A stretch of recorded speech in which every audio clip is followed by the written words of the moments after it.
Indo-British Advanced Pain Clinic, Noppimayam Surgery Duram. For appointments 9155 15563.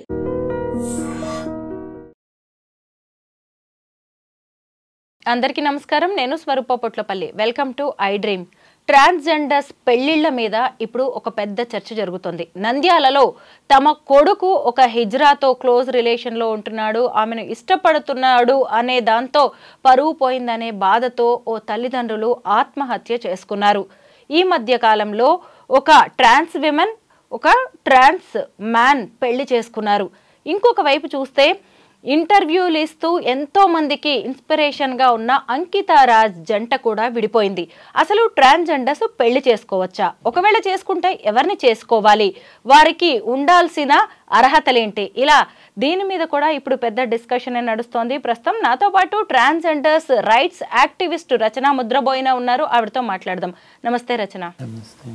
Happy new year.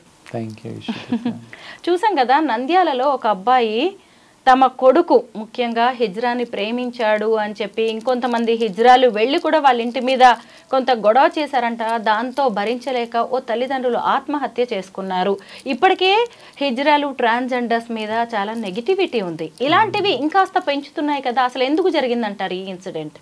అంటే ఫ్యాక్ట్స్లోకి వెళ్తే అంటే ఇది చాలా బాధాకరమైన విషయం. ఫస్ట్ ఆఫ్ ఆల్ ఆ అబ్బాయి ఎవరైతే ఉన్నారో వాళ్ళ తల్లిదండ్రులు ఇలా చేసుకోవటం అనేది ఇది చాలా దిగ్భ్రాంతిని గురి చేసింది మమ్మల్ని ఒకటిను, ప్లస్ చాలా శోకంలోకి నెట్టివేసింది కూడా. ఎందుకంటే దిగ్భ్రాంతి ఎందుకనంటే ఇప్పుడు దాకా మేము ఓన్లీ ట్రాన్స్ మహిళలు ఎవరైతే ఉన్నారు, ట్రాన్స్జెండర్ వ్యక్తులు, వాళ్ళు సూసైడ్స్ చేసుకోవటం కంటిన్యూస్గా చూస్తూ వచ్చాము.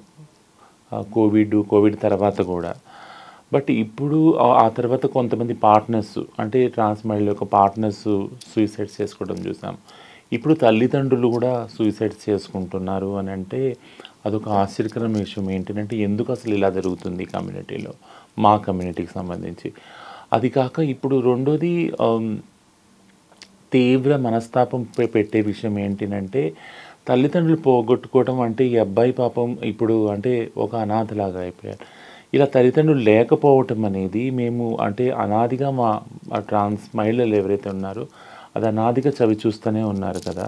మమ్మల్ని ఇళ్ళ నుంచి వెళ్ళగొట్టినప్పుడు ఆ తల్లిదండ్రుల ప్రేమ అది ఏవి దొరకక, అక్క తమ్ముళ్ళు అన్న చెల్లలేక రోడ్డు మీదకి వచ్చి అదేంటో ఆ వెలితి ఏంటో మాకు తెలుసు, ఆ బాధ ఏంటో మాకు తెలుసు. అలాంటి పరిస్థితులు ఇప్పుడు ఈ అబ్బాయి ఉన్నందుకు చాలా బాధపడుతున్నాం. రెండోది ఏంటంటే ఫ్యాక్ట్స్లోకి వెళితే ఈ కేసులో ఈ అబ్బాయి ఇష్టపడ్డాడు, బీటెక్ చదవలేక డిస్కంటిన్యూ చేశాడు, ఆటో నడుపుతున్నాడు. ఈ అమ్మాయి పరిచయం అయింది, ఈ అమ్మాయితోటి రిలేషన్షిప్స్లో ఉండాలనుకున్నాడు. ఆ తర్వాత తల్లిదండ్రులకి ఇష్టం లేదు, తల్లిదండ్రులు చిన్న వ్యాపారం చేసుకుంటున్నారు, టెంకాయల వ్యాపారం. ఆ అబ్బాయిని 2 నెలల వరకు ఒక హౌస్ అరెస్ట్ చేసినట్టు ఆ అబ్బాయి పోలీస్ స్టేషన్కి ఫోన్ చేసి చెప్పినట్టు తెలుస్తుంది వివరాల్లోకి వెళితే. అయితే ఆ తర్వాత ఆ పోలీసుల జోక్యంతో బయటకు వచ్చి పెద్దలందరూ కూర్చొని పరిష్కరించుకునే విధానంలో ఒక విషయం తెలిసింది ఏంటంటే 30,000 ఏదైతే ఉందో ఈ ట్రాన్స్ మహిళ ఆయనకి ఇచ్చినట్టు తెలిసింది. దానికి సంబంధించి వాళ్ళ ఇంటికి వెళ్ళటము, ఆ ట్రాన్స్ మహిళల హిజ్రా గ్రూప్ ఏదైతే ఉందో దాని గురించి అడగటము, వాళ్ళు ఇవ్వటము, ఇదంతా జరిగింది. ఈ ప్రాసెస్లోనే మళ్ళీ పిల్లాడు బయటకు వచ్చాక మళ్ళీ ఇంకొకసారి ఇంటికి వెళ్తే తల్లిదండ్రులు బెదిరించడం జరిగింది. ఏంటినంటే ఈ పెళ్ళి కుదరదు, ఈ పెళ్ళి చేసుకోకూడదు, ఆ మహిళని వదిలిపెట్టి ట్రాన్స్ మహిళని మా దగ్గరికి వచ్చాయి అన్నప్పుడు కుదరదంటే కుదరదు, నేను ఆమెనే పెళ్లి చేసుకుంటాను, ఆమెనే వివాహం చేసుకుని ఆమెతోనే ఉంటాను అని చెప్పి మళ్ళీ బయటకు వస్తే ఆ తల్లిదండ్రులు బెదిరించడం జరిగింది. అలా కనుక చేసినట్టయితే నువ్వు మమ్మల్ని కోల్పోతామని. కానీ కోల్పోతామని అన్నారు కానీ బట్ ఆత్మహత్య చేసుకుంటామని అనలేదు. బట్ తీరా చూస్తే ఈ ఆత్మహత్య జరిగిందనమాట. ఇది ఫ్యాక్ట్స్ యాక్చువల్గా. సో ఇదొక పరువుకు సంబంధించిన హత్యలాగానే ఉంది. ఎందుకంటే ఎందుకు పరువు సంబంధించిన అంటున్నానంటే ఇప్పుడు ఇంటర్ కాస్ట్ మ్యారేజ్ చేసుకున్నప్పుడు ఏదైతే పరువు పోతుందో, పెద్ద కులం వాళ్ళు తక్కువ కులాలను చేసుకోవటం, కొన్ని ఒక తరంలో మనం చూసాము, అక్కడ హత్యలు చూసాము, ఆత్మహత్యలు చూసాము. అలాంటిదే సేమ్ ఇలాంటి పరువు హత్యలు అంటే ఆత్మహత్య, ఇది ఒక పరువుకు సంబంధించిన ఆత్మహత్యలాగానే మేము దీన్ని చూస్తున్నాము. అంటే వాళ్ళ మీద ఏం చెడ్డ పేరు వస్తుందో, వాళ్ళ కులానికి కానీ వంశానికి కానీ వాళ్ళ ఫ్యామిలీకి కానీ, అందుకని వాళ్ళు ఆత్మహత్య చేసుకున్నారని మాకు తెలుస్తూ ఉంది కారణం. రచన, అసలు మీరు ఒక మగ వ్యక్తిగా పుట్టి ఆడ వ్యక్తిగా మారేటప్పుడు మీ కుటుంబ సభ్యులు, మీ ఫ్యామిలీ మెంబర్స్, మీ రిలేటివ్సే ఒప్పుకోరు. అలాంటిది మీరు ఇలాగా వేరే జెండర్లోకి మారిన తర్వాత ఒక సామాన్య వ్యక్తి మిమ్మల్ని భార్యగా లేదంటే భర్తగా స్వీకరించడానికి వాళ్ళ కుటుంబం ఎలా ఒప్పుకుంటుంది అంటారు? ఇంకొకటి ఏంటంటే ముఖ్యంగా మీతో వారసులు, నెక్స్ట్ జనరేషన్ అనేది ఉండదు. ముఖ్యంగా మిగతా వాళ్ళ నుంచి కూడా కొంత అవమానాలు లాంటివి ఎదుర్కోవాల్సి వస్తుందని భయపడుతూ ఉంటారు కదా. మరి మీరు ఎందుకు ఇలాగా ముందుకు వెళ్ళడానికి ధైర్యం చూపిస్తూ ఉంటారు పెళ్లిళ్ళ విషయంలో? మీరు ధైర్యంగా ప్రశ్నించండి, నేనేమనుకోను. మీరు ప్రశ్నించడానికి కూడా ముందు కొంచెం మీరు బాధపడతారేమో. ఇవన్నీ ఎవరివైనా, మీవైనా మావైనా మనసులే ఫీలింగ్స్ అందరికీ ఉంటాయి కదా. Thank you. అంటే మనకున్న ఈ సంబంధంలో ఇంత సెన్సిటివిటీ మీరు తెచ్చుకున్నందుకు చాలా థ్యాంక్ యూ స్వరూప గారు. ఒకటి చెప్తాను ఏంటి అంటే, ఇవన్నీ మాటల్లో కూడా ఒక మాటని అసలు మీరు అంటే రాలేదు మన సంభాషణలో, అది ప్రేమ యాక్చువల్లీ. సో ప్రేమ అనేది ఇద్దరు వ్యక్తుల మధ్య జరిగే ఒక అనిర్వచనమైన ఒక స్పందన అన్నమాట. దానికి జెండర్తో కానీ, కులంతో కానీ, మతంతో కానీ, ప్రాంతంతో కానీ, దేనితో కూడా సంబంధం లేదు. అన్నిటికీ అతీతమైనది ప్రేమ. సో ఇద్దరు వ్యక్తులు వచ్చి కలుసుకున్నప్పుడు, కలిసి జీవించాలనుకున్నప్పుడు, నీకు నేను, నాకు నువ్వు ఉండాలనుకున్నప్పుడు, ఏది కూడా ఎలాంటి బ్యాక్గ్రౌండ్ కూడా వాళ్ళిద్దరి మధ్య రాదు, ఆపదు యాక్చువల్గా. ఇవన్నీ రిలేషన్స్ అలా జరిగినవే. ఇప్పుడు నేనైతే ఏదైతే చెప్పానో, కులాంతర వివాహాలు కానీ, మతాంతర వివాహాలు కానీ, జెండర్ని దాటి ఏదైతే వివాహాలు జరుగుతున్నాయో ట్రాన్స్ వ్యక్తులు, మీరు అంటున్నారు కదా, చిన్నప్పుడే తల్లిదండ్రులు పోగొట్టుకొని మళ్ళీ మనకి ఇంటికి వెళ్ళలే, మన పిల్లవర్లే అని ఏదో ఒకటి అలవాటు చేసుకొని బయటకు వచ్చి మా అంతటా మేము బతుకుతుంటే, ఏ ఉద్యోగాలు లేక, చదువులు లేక, అడుక్కొని ఒళ్ళమ్ముకొని బతుకునే అలాంటి పరిస్థితుల్లో, బట్ కానీ స్టిల్ అలా చేస్తున్నా కూడా ఆ ఆప్యాయత కోసము ఎన్నో డబ్బులు, మేము సంపాదించిన డబ్బులు, కూడబెట్టిన డబ్బులు ఇంటికి పంపించుకునే వాళ్ళు చాలామంది ఉన్నారు మా దాంట్లో. అక్క పెళ్ళి కోసం, చెల్లెల పెళ్ళి కోసం, అన్నదమ్ముల చదువుల కోసము, అమ్మ నాన్నల ఆరోగ్యం కోసము పంపిన పైసలన్నీ, కూడబెట్టిన పైసలన్నీ ఇచ్చేవాళ్ళు. నా జీవితం అయిపోయింది, నేను ట్రాన్స్ అయిపోయాను, రోడ్డు మీదకి వచ్చేసాను, ఇంకా నాకు ఏమైనా పర్వాలేదు, బట్ కానీ నా ఫ్యామిలీ గురించి నేను పాటుపడాలని ఎంతోమంది అహర్వతలు వాళ్ళు సంపాదించిన డబ్బులన్నీ వాళ్ళు ఇంటికి పంపుకుంటారు. అలాంటి ఒక అనిర్వచనమైన అంటే ఎక్స్ప్రెస్ చేయలేని ఒక రిలేషన్షిప్స్ని మెయింటైన్ చేస్తాం మేము ట్రాన్స్ మహిళలు ముఖ్యంగా. అలా ఆ ప్రాసెస్లో కొంతమంది ఎవరైతే వస్తున్నారో కలిసి జీవించాలని, మాకు ఈ బాధలలో వాళ్ళతో ఉండాలని లేదు, బట్ మా జీవితంలో ప్రేమే లేదని మేము డిసైడ్ అయిపోయాం యాక్చువల్గా. కానీ బట్ స్టిల్ వాళ్ళు వస్తున్నారు మా జీవితాల్లోకి. వచ్చి లేదు, వాళ్ళు కూడా ఏదో కోల్పోయిన వాళ్ళే, వాళ్ళు కూడా ప్రేమ దొరకని వాళ్ళే. అందరి జీవితాల్లో అంటే నేను ట్రాన్స్ వ్యక్తి వల్ల అవ్వటం వల్ల నాకు ప్రేమ దొరకలేదని నేను చెప్పను, బట్ చాలామంది మగవాళ్ళకి, ఆడవాళ్ళకి, యంగ్ ఉన్న వాళ్ళకి, ముసలి వాళ్ళకి ఎవరికి కూడా ప్రేమ దొరకట్లేదు చాలామందికి. సో ఈ ప్రాసెస్లో ఎవరికైతే ప్రేమ దొరకలేదో వాళ్ళతో తారసపడటం, ప్రేమించుకోవటం, కలిసి జీవించడం, పెళ్లి చేసుకోవటం అనేది జరుగుతూ ఉంది. మాకు చాలామంది రెసిస్ట్ చేసుకుంటాం, ఎందుకంటే సంప్రదాయంలో ఏదైతే హిజ్రా సంస్కృతి నేను చెప్తా ఉన్నానో అందులో నియమాలు ఎలా ఉందంటే, ఒకవేళ నువ్వు కానీ ప్రేమించి పెళ్లి చేసుకుంటే దానికి సంబంధించిన పూర్తి బాధ్యత నువ్వే వహించాలి. అంటే తల్లిదండ్రుల బాధ్యత లేదు ఒకవేళ మేము రిలేషన్షిప్లో పెళ్లి చేసుకుంటే, అలానే హిజ్రా వ్యవస్థలో ఉన్న గురువుల బాధ్యత లేదు, మరి ఇంకా చట్టభద్రత లేదు. ఇవన్నీ లేకుండా కూడా ఒక రిస్క్ తీసుకొని, లేదు ఆ వ్యక్తి నాకు కావాలి, ఎందుకంటే ఆ వ్యక్తి నన్ను కోరుకుంటున్నాడు అనే ఏదైతే రిలేషన్షిప్ ఉందో, ఇంత రిస్క్ తీసుకొని ఎంటర్ అయ్యే రిలేషన్షిప్ ఇది. దాని పర్యవసానం ఏదైనా దాన్ని మేమే భరిస్తున్నాం. ఎస్, ప్రేమ అన్నారు కాబట్టి మళ్ళీ మనం అంకిత దగ్గరికి వెళ్ళాల్సిందే. ఎందుకంటే రాజ్ అనే నార్మల్ వ్యక్తి ఒక ట్రాన్స్జెండర్ అంకితను పెళ్లి చేసుకున్నాడు, ఎంతో మందికి ఆయన ఇన్స్పిరేషన్గా నిలిచాడు, ఇంటర్వ్యూల మీద ఇంటర్వ్యూలు ఇచ్చారు. తర్వాత ఏం జరిగిందో వీళ్ళిద్దరూ విడిపోయారు. ఇప్పుడు అంకిత కూడా నార్మల్ లైఫ్ లీడ్ చేస్తోంది, వేరే వాళ్ళ అభిప్రాయాలకు కూడా మనం గౌరవం ఇవ్వాలి అని వెళ్ళిపోయిన రాజుకు కూడా ఎంతో గౌరవం ఇస్తోంది. ఈ ఇన్సిడెంట్ గురించి మరి మనం ఇప్పుడు ఏం మాట్లాడుకోవాలి? ఎందుకంటే చాలా మంది ఇలా మీ జీవితాల్లోకి వస్తున్నారు, వెళ్ళిపోతున్నారు, ఎందుకు ఇలా జరుగుతోంది? నేను చెప్పాను కదా, అంటే నిన్న రీసెంట్గా ఒక ట్రాన్స్ మహిళ, ఆమె యూఎస్లో ఉంటుంది, నా ఫ్రెండ్, డాక్టర్ చదివింది. నేను ఆమె మొత్తం లైఫ్ సైకిల్ గమనిస్తున్నాను. నేను ఆమెను అడిగాను, మరి నువ్వు ఇంత బాగా ప్రగతి సాధించావు, డాక్టర్ అయ్యావు, పిహెచ్డి చేసావు, ఇప్పుడు యూఎస్లో పనిచేస్తున్నావు, మరి నీవేమన్నా ఎవరినైనా ప్రేమించావా, పెళ్లి చేసుకున్నావు అంటే విత్ ఇన్ 1 minute కూడా ఆలోచించకుండా పెళ్ళికి సంబంధించిన హక్కులు మనకు లేవు కదా, నువ్వేమనుకుంటున్నావు వస్తాయేనా, అవి రావు కదా రచన, దాని గురించి ఎందుకు నువ్వు అడుగుతున్నావు నన్ను. ఒక్కసారి నేను సైలెంట్ అయిపోయాను. అంటే ఎంత ఫాస్ట్ ఫార్వర్డ్గా ఆమె ఆలోచించగలిగింది అని అంటే మీరు ఒకవేళ ట్రాన్స్, లెస్బియన్, గే, బైసెక్షువల్, ఇంటర్సెక్స్ ఇలా అవ్వటం వల్ల మీరు పెళ్లి చేసుకున్నా కానీ ఇప్పుడు ఈ తరంలో ఇప్పుడు మాత్రం ఈ పెళ్ళికి భద్రత లేదు, చట్టభద్రత లేదు, ఆ హక్కులు మీకు రావు. రిలేషన్షిప్స్లో ఉన్నా దానికి భద్రత లేదు, ఆ హక్కులు రావని ఆమె డిసైడ్ అయిపోయింది యాక్చువల్గా.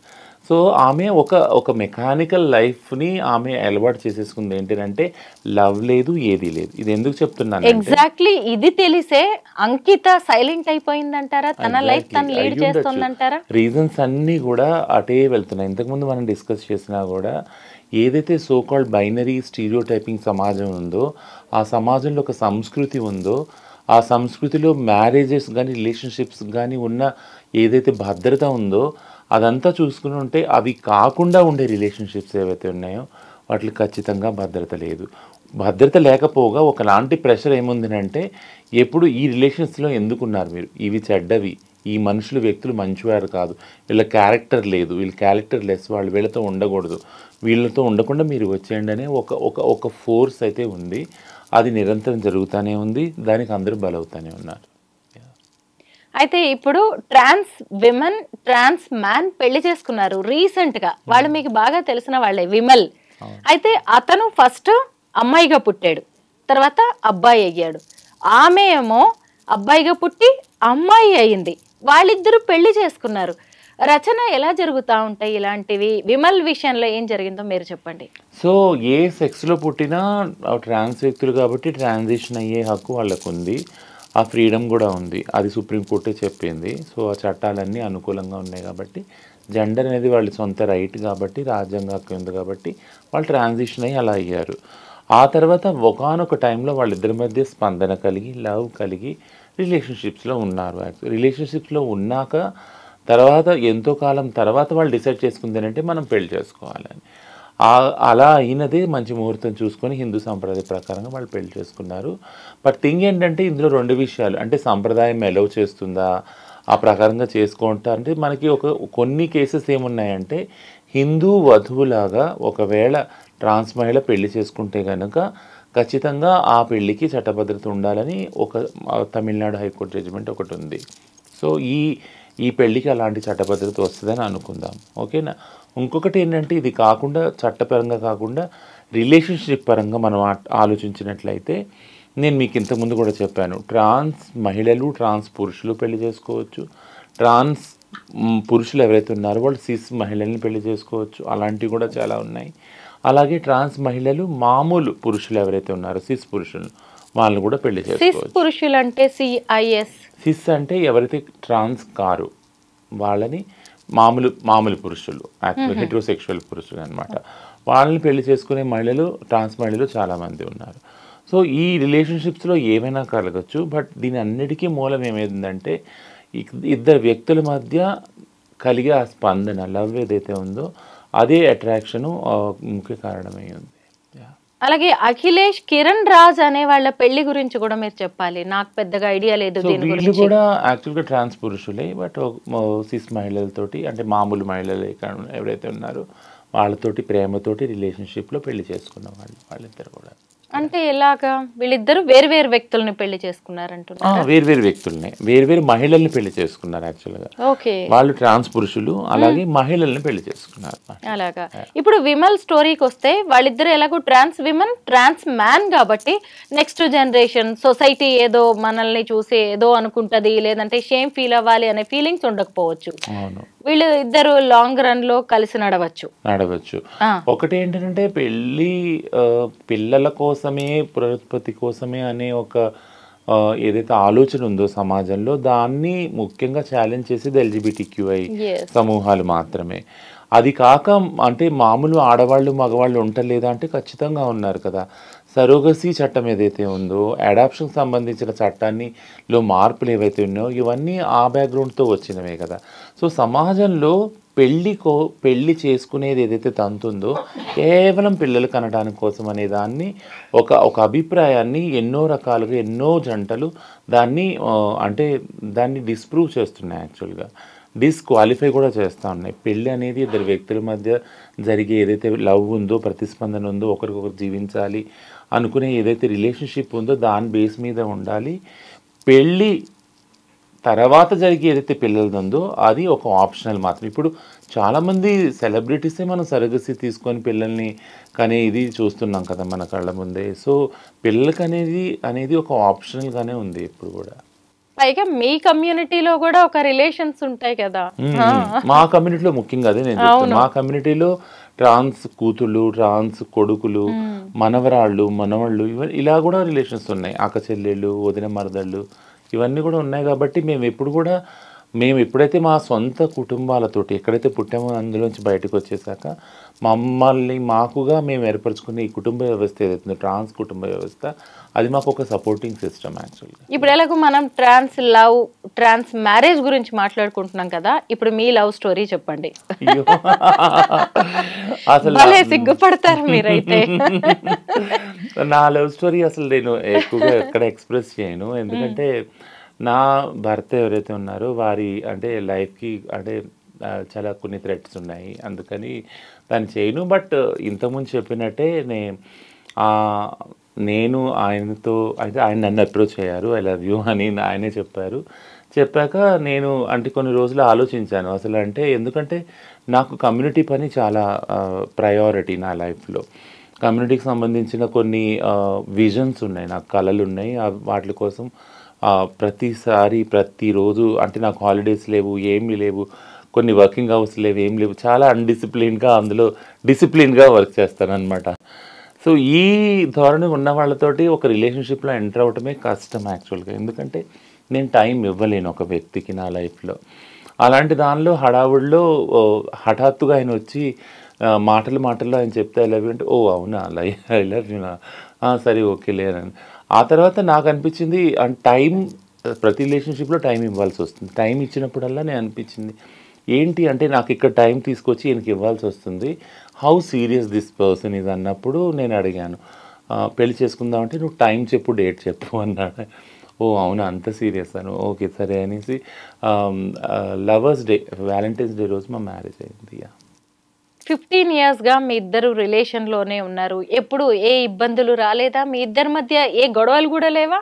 అసలు గొడవలు లేని రిలేషన్షిప్ ఏది, గొడవలు ప్రతిసారి ఉంటాయి, ప్రతి రిలేషన్షిప్లో ఉంటాయి. అండ్ గొడవలు వచ్చేవి, గొడవల వల్లనే రిలేషన్షిప్ ఇంకా ఎక్కువ బాగా అండర్స్టాండింగ్ మొదలవుతుంది, ఇంకా స్ట్రాంగ్ అవుతుంది అది యాక్చువల్గా. ఎందుకంటే గొడవలు ఎప్పుడు వస్తాయి యాక్చువల్గా, హెచ్చు తగ్గులు అన్న విషయంలోనే వస్తాయి కదా. నేను హెచ్చు, నువ్వు తగ్గు, నువ్వు నన్ను ఇలా చేసావు, నువ్వు అలా చేసావు, ఇలా అన్నావు, అలా అన్నావు అని. ఆ హెచ్చు తగ్గులు ఎక్కడో అక్కడికి వెళ్ళి ఒక చోట ఇద్దరు రిజాల్వ్ చేసుకుంటారు కదా, ఒక డెసిషన్కి వస్తారు, ఒక అండర్స్టాండింగ్కి వస్తారు. అప్పుడు ఈక్వాలిటీ అనేది వస్తుంది ఆ రిలేషన్షిప్లో. సో అది లేనప్పుడు, నంబుగా ఉన్నప్పుడు, అసలు గొడవలే లేనప్పుడు రిలేషన్షిప్లో మనం ఆలోచించాలి. అంటే ఆ రిలేషన్షిప్ అసలు ఏంటి, ఎంతవరకు ట్రస్ట్ వర్తి, అది ఉంటుందా, బాండింగ్ ఉందా అనేది ఆలోచించాలి. బాండింగ్ ఉన్నదానికి మెయిన్ ప్రూఫ్ ఏంటంటే గొడవలు. సో గొడవలు ఉన్నప్పుడు గొడవలు పడతాము, తర్వాత గొడవలు మర్చిపోయి రిజాల్వ్ చేసుకొని ఒకటవుతాము. That's a very beautiful experience.